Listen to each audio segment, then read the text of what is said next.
गिबियावनो बयखौबो बड' निउस इउटुब चेनेलनि गोदान खौराङाव बरायबाय। नोंथांमोननि थाखाय बे समाव माखासे खौरां लाबोदों। भिडिअखौ जोबजासे नायलांनो दाबाव आरो चेनेलाव गोदानब्ला अन्नानै साबस्क्राइब खालामना बेल आइकनआ अलाव होनानै ला आरो भिडिअखौ लाइक कमेन्ट शेयार खालामनो गुरै खावलायबाय।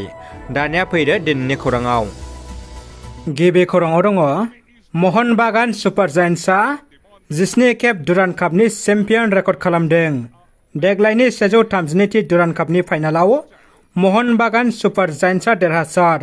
महन बागान सुपार जायन्ट्स एफसीआ इस्ट बेंगल एफसीखौ 1 गलाव फेजेनना चेम्पियन जाबाय।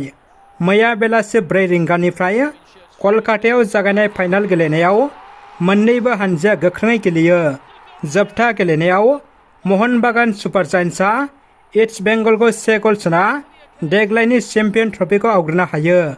दासिम महन बागान सुपार जायन्ट्सआ 19 खेब दुरान्ड काप चेम्पियन जाना रेकर्ड खालामनो हाबाय। बे बोसोरनि दुरान्ड कापआ खोब मेहेरगोनाङै जोबलांबाय।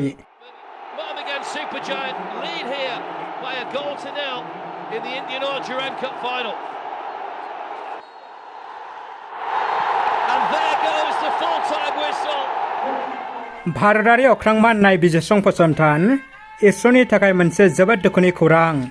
इसर'नि सासे गोनोखोगिरिया हरखाबै रुंसारि जाबाय। चन्द्रयान 3 नि जागायजेननाय काउन्टडाउन होग्रा साइन्टिस्ट एन पालारमूर्तिआ हरखाब रुंसारि जाबाय। चन्द्रयान 3 खौ जागायजेननायाव 3210 काउन्टडाउन होग्रा आइजो साइन्टिस्ट एन पालारमूर्तिआ हरखाब हार्ट एटाकजों रुंसारि जाबाय। बिथां साइन्टिस्टआ चन्द्रयान 3 नि जाफुंसारनायाव गोनांथार बिबानखौ सामलायदोंमोन। नाथाय जोबोरैनो दुखुनांथाव बाथ्रा दि चन्द्रयान 3 नि मिशनखौ गाहामै जाफुंसार होनो हानायनि उनावनो दिनै साफ्रोमबो भारतारिफोरनि नोजोराव बिथाङा आनज्रायलांबाय। आसाम पुलिस बिफाननि गेदेर जाफुंसारनाय। गंसे टेंकार गारिनिफ्राय 1420 केजि गान्जा हमदों। करिमगन्ज जिल्लायाव आसाम पुलिसआ गेदेर जाफुंसारदों। गसाइगावनि सिमुलटापु पुलिसआबो गोबां बिबांनि सुरां सुपारिखौ हमदों।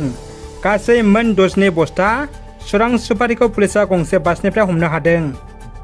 सुबुं समाजाव ड्राग्स आरो निसा बेसाद बाहायनाया बांदों।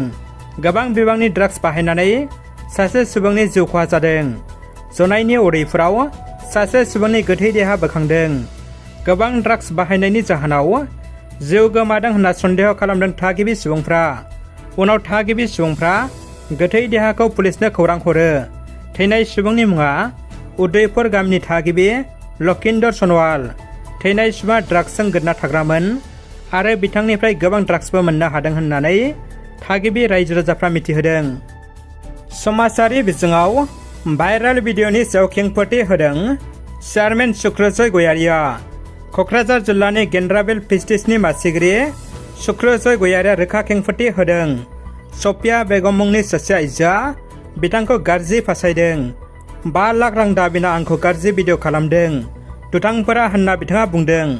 बे जाथाया सोमजियो बिलासिपारा पुलिस थानानि सिङाव थानाय दुबेसर मुंनि जायगायाव। चेयारमेनखौ गोबां हारासथि खालामनायनि गोख्रों अजद होदों। बेराफारसे चेयारमेन बिथांनि गाज्रि आथोन गेलेनाय भिडिअआबो समाजारि बिजोङाव भाइरेल जागासिनो। चेयारमेन सुक्रजय गयारिया जाथायनि सायाव बिलासिपारा पुलिस थानायाव 321/2022 US 120B 342/506/386/395 IPC नम्बरनि गसर थिसननाय जादों होननानै फोरमायबावो सुक्रजय गयारिया। सावस्रिनि थाखाय गोनांथार खौरां। चिरां जिल्लानि सिङाव थानाय बिजनी बर' बाजाराव आयुर्वेदिक थेरापि सेन्टारखौ गासिबो सुबुंनि मोजांनि थाखाय गायसननाय जादों। सोरनिबा देहाया सानाय सुनायजों भुगिना दंब्ला फाहामथाय लाफैनो हागोन। गाहाम सावस्रि सुबुङाबो गावनि देहाखौ मोजां रिलेक्स खालामनाबो लानो हागोन। बेनि अनगायैबो सिं सानाय, हान्थु सानाय, मिजौनाय, मोदोम सानाय, जरा जरा सानाय, गोदना सानाय, पेरालाइसिस आरो जिन मोननाय बायदि बायदि गोबां प्रब्लेम गोनां सुबुंफ्रा फाहामथाय लाफैनो हागोन। सोरबाफोर बेफोरबायदि जेंनाजों भुगिना दंब्ला सावगारियाव होनाय जानबुं नम्बराव थोंजोङैनो सुलाद लाहरनो हागोन। धेमाजि जिल्ला एबसुनि बानजायनायाव आन्डार 13 फुटबल बादायलायनाय खुंफुंदों। बड'फा गोजोरथियारि मावथांखिखौ बिथा खालामनानै धेमाजि जिल्ला दुलाराय बर' फरायसा आफादनि दैदेननायाव थांनाय बोसोरनि बायदियै दख'रानि गेजेराव देग्लायबो नैथि 13 बोसोर बैसोनि सिङाव जोलुर बादायलायनाय हाबाफारिखौ एसपि बड' गोजौसिन गेजेर फरायसालि गेलेग्रा फोथाराव 2 आरो 3 साननैनि हाबाफारिजों खुंफुंनाया जोबनानै थांबाय। जोबथा जोलुर बादायलायनाय हाबाफारि बेखेवनानै होयो खौसेथि बर' सुबुं आफादनि बोसोनगिरि सुक्रेश्वर गयारिया। हाबाफारियावनो गाहाय आलासि महरै बाहागो लायो मिरु दुलाराय बर' फरायसा आफादनि गेलेमु नेहाथारि गणेश बसुमतारी लोगोसेयै दुलाराय बर' फरायसा आफादनि नेहाथारि बड'सा ब्रह्मआ। दिनै जोबथा मेट्च एबा फाइनाल मेट्च गेलेनायाव सिलाफोथा दख'रा एफसिआ 2 गल आरो जनाय दख'रा एफसिआ 4 गल फारागथियाव जनाय दख'रा एफसिआ देरहायो। मख'जाथाव दिनै फाइनाल मेट्चआव साबसिन गेलेगिरि महरै बान्थाखौ मोननो हायो जनाय दख'रा एफसिनि कनक सरगयारिया। मोनसे खारसि बेरसि दुखुनांथाव जाथाय गावनि असे बिसिखौनो बुथारदों। क'क्राझार जिल्लानि गसाइगाव महकुमानि सिङाव थानाय 2 नं हारसावबारि गामिनि एलिजा बिबि 32 बोसोरनि आइजोखौ गावनि फिसाय जहुरुद्दिन शेखआ फख्रियाव नारसोमनानै बुथारदों। जाथायखौ गुमुर मोननानै साबखाथा थानानि पुलिसा थाङो आरो जहुरुद्दिन शेखखौ खायो। एलिजा बिबिया 4 गथ'फोरनि बिमामोन होननानै मिथिनो मोननाय जादों। बिजनी फानबारियाव हाग्रा बिफाननि संदाननायजों आयेन बेरेखा दंफांजों आबुं गंसे टाटा मबाइल गारि हमनो हादों। गारि सालायग्रा आरो खामानि मावग्राफ्रा खारखोमालांदों। चिरां जिल्ला बिजनीनि सा ओनसोलाव सोलिगासिनो दङ आयेन बेरेखा दंफां रोगानाय। थांनाय 3 सेप्तेम्बर रबिबारखालि फानबारि हाग्रा बिफानारिफोरनि गोख्रों संदाननायजों हमनो हानाय जायो आयेन बेरेखा दंफांजों आबुं गंसे टाटा मबाइल गारिखौ। हमनो हानाय दंफांफोरा गासैबो गाम्बारि।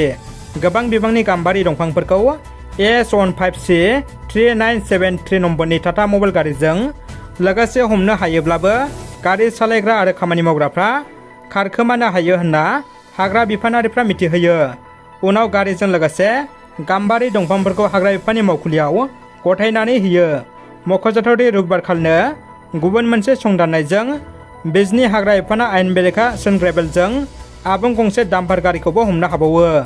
चालान गैयालासे सोनग्रेबेल लांनाय S26C9667 नम्बरनि डाम्पार गारिखौ हमनो हायो बिजनी हाग्रा बिफाना। दानिया फैदो जोबथा खौराङाव। थांनाय 3 बोसोरनि सिगां जानानै थांनाय बिटिसि बिसायख'थियाव लामा दालां बानायनो होनना खोथा होनाय बायदि बिटिआरनि हाग्रा बिफाननि मावफुं सोद्रोमा रनजित बसुमतारी बिथाङा गंसे दालां दोंथाम लामा आरो गंसे स्लुइस गेटखौ बेखेवना होयो। मख'नो गोनांदि 14 नं चिरां दुवार बियाबनि सिङाव थानाय सान्तिपुर मजा बस्ति सनसिदाङि दैसुमगुरि आरो सामथाइबारि गामियाव गंसे स्लुइस गेट मावफुंनानै होयो। रादाबा एसेनोसै लोगोफोर। रादाबखौ जोबजासिम नायनो थाखाय नोंथांमोननिसिम गोजोननाय आरो साबायखर बावबाय। गोजोन्थों। Petratos. Maroon and green shirt streaming forward, still going here. Didi Petratos stabs a goal in out of nothing for Mohan Bagan Super Giants, and the 10 men have risen to the occasion.